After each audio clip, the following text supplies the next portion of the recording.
Mishnah 6. Rabbi Nechunya ben Hakana. Rabbi Nechunya ben Hakana says, Kol hamakabel Allah of Ol Torah. Anyone who accepts upon himself the yoke of Torah, Ma'avirin mimenu ol malchus v'ol derech eretz. It's removed from him the yoke both of government, right, and the yoke of derech eretz. Derech eretz is the way of the world. Money, health, all the burdens of the world. Right? You have no burdens of the world. V'kol haporek mimenu ol Torah, and anyone who's porek, who throws off from himself, discards from himself, breaks free, right? A perek, it's a piece that's broken off, right? Anyone who breaks free from the yoke of Torah, nosnin alav ol malchus. It's placed on him the ol of malchus, the yoke of government, and the yoke of derech eretz, the yoke of the ways of the world, of making money, of health, gravity, physics, right? Making money, right? Health. I mentioned making money. Everything that's right, derech eretz. So does that mean if you're not doing it, that's why you're getting what you get? Like the reason So the first working right. so hard, or Yeah. So the first question you have to understand is, see, it's interesting in the English translation in the Art Scroll. Or not this. Some people translate it as burden. And you think if you get rid of the burden, right? So a yoke is not a burden. What's a yoke? Has anyone ever seen a yoke used on animals? Mm-hmm. So if you have a water buffalo, right, the yoke is this squared thing that goes around their heads that you hook up the harness stuff to. A yoke is not just a restraint. I mean, a yoke is a restraint and a constraint, but it's the tool that you use to guide them to do their work, to drive them to do their work. Right? It's a productive constraint, but it's a constraint. It's not just a burden, it's a constraint. So at first blush, this Mishnah seems not to make any sense. It seems not to be true. Because there's plenty of people that you know that seem to have taken on a burden of Torah. They seem to be willing to accept, right, the yoke of heaven, right, the yoke of Torah, and yet they still seem to have plenty of burdens of the world. They still seem to have issues trying to make a living. Or they still seem to have, some people I've heard even have health issues. Right? So the question is, on the first blush, it seems not to be true. So I think one of the hardest things to recognize in life is that everybody's life is constrained. Everybody has limits. You can't just do anything that you want.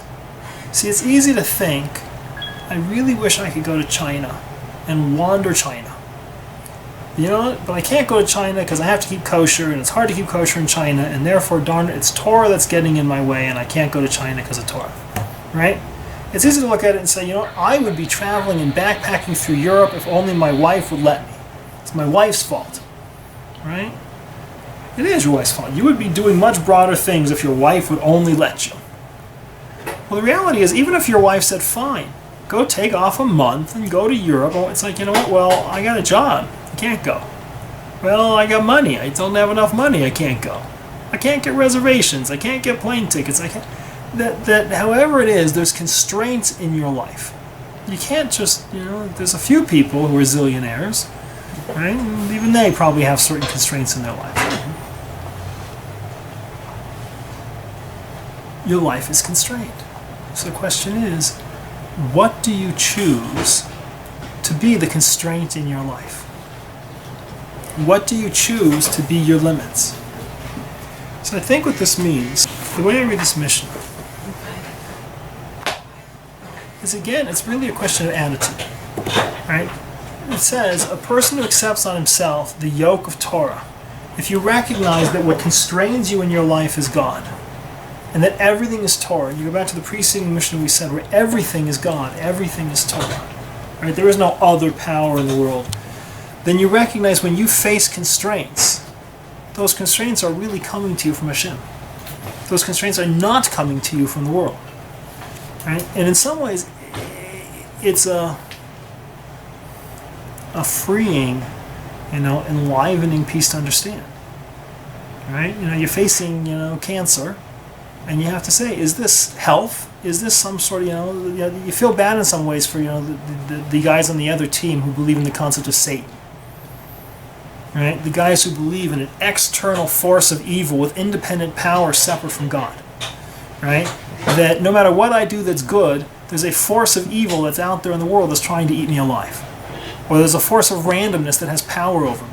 It says, I don't think what this means is that if you accept on yourself the yoke of Torah, that you suddenly have no other burdens in the world. And, I'm a Torah guy and I accept the mitzvahs, and therefore I don't have health constraints and I don't have money constraints. And I think the reality is what it's saying is you recognize that those health constraints are God constraints.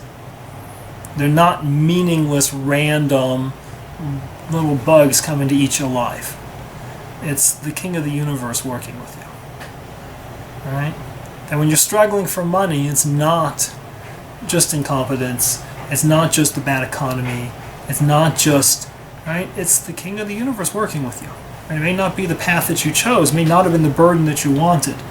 But it's not that a person's going to have burdens. A person's going to have constraints in his life. Every human being will. I think what this Mishnah says is you have to choose, how do you look at that constraint? If you recognize that it's God that runs the world, then you'll see all of those physical and material and governmental and financial and health related, all those constraints it's part of the deal. Right? It's Hashem moving you through the world. But if you think I can become free, as long as I throw off Torah, as long as I throw off any sort of religious constraint or moral constraint, and I can just do whatever I want, so then all of a sudden you'll find that even though, you may be the freest actor in the world's still going to come and eat you alive. Right? You're not going to be, there's nobody who can say, people do it all the time. People who discard morality. They discard, ethical constraint because they figure as long as I'm a party animal, I can have what I want. The world's still coming to get you.